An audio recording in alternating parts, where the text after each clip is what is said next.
Shoutout kay Katsakino Dukusin, Ronald Berbosidad at sa iba pa nating mga taga-subaybay.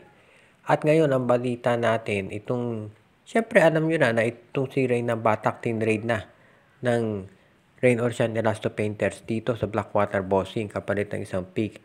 Pero mukhang ang latest report ngayon, baka itong pagpunta niya sa Blackwater ay isang stopover lamang dahil baka magkaroon ng trade itong TNT at Blackwater kung saan mapupunta itong sinambatak dito sa tropa. Pero hindi dyan tumitigil yung mga posibilidad. Sa tingin ko baka Hinebra masama dito sa trade ng TNT at ng Blackwater Bossing. Dahil mukhang ang TNT gusto rin kunin itong si Jeremiah Gray. Kahit sabihin natin na merong ACL injury si Jeremiah Gray, handa raw ang TNT na intayin itong makarecover. Katulad ng ginawa ng Barangay Hinebra nung kinuha nila si Gray mula sa terra firma merong injury. Willing maghintay ang Hinebra noon na makarecover si Gray. Ngayon ang TNT naman daw, gusto ring kunin ito si Jeremiah Gray kahit may injury, kaya baka masama sa Hinebra.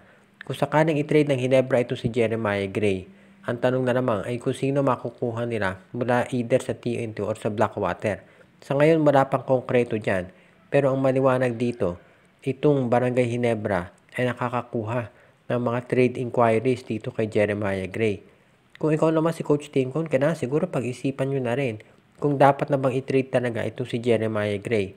Dahil kung makakakuha naman sila ng isang player na magagamit naman at hindi palaging injury prone, pwedeng-pwede na i-trade na itong si Jeremiah Gray.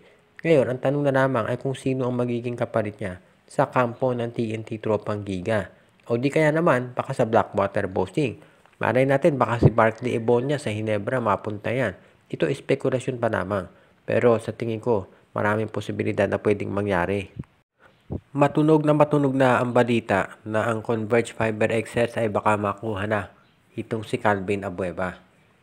Hindi naman sikreto na gusto ni Governor Pineda na malipat si Abueva dito sa Converge. Matagal ng balita yan, pati pa si Ian Sanggalang. Pero sa ngayon, malabong malipat si Ian Sanggalang dito sa Converge unless si Justin Arana kapalit at hindi naman i-trade ng Converge itong si Justin Arana. So sa ngayon sa tingin ko, ang original na hinihiling daw ng Magnolia, Calvin Abueva for Justin Arana. Pero hindi naman yan pakakawalan ng Converge. At pagkatapos nitong final sa tingin ko, papayag na ang Magnolia na pakawalan nitong si Abueva. Sabihin na natin na medyo nag-diminish na yung skills ni Abueva kumpara doon sa dati. Pero mapapakinabangan pa rin yan ng Converge Fiber XS dahil alam natin si Abueva marami na experience yan sa paglalaro sa finals. At syempre, maitutulong niya yan dyan dito kay Justin Arana to sa iba pang batang players ng Converge Fiber XS. Pangalawa, dahil kay Governor Pineda, maasahan natin na magiging under control itong si Calvin Abueva. At dahil makakasama niya dyan yung sa kanyang kapangpangan na si Arwin Santos at yung iba pang mga players tulad na Enzo Serrano, masasabi natin na magiging competitive ang Converge kung makuha nila itong si Abueva. Ang tanong na lamang ay kung sino ang pwedeng ibigay ng Converge para dito. Dahil kung si Justin Arana ay hindi nila ite-trade, ano kaya ibibigay nila? Yung kanilang first round pick o si Shawnee Winston.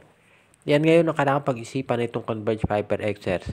Kung talagang gusto nila na makuha itong si Abueva at kung ang Magnolia ay handa na napakawala ng serbisyo ng tinatawag nilang power forward. Dahil kailangan na mag-revamp ng Magnolia dahil nga hindi sila nag-champion dito sa Commissioner's Cup na paniwala ng karamihan ay magagawa nitong Magnolia.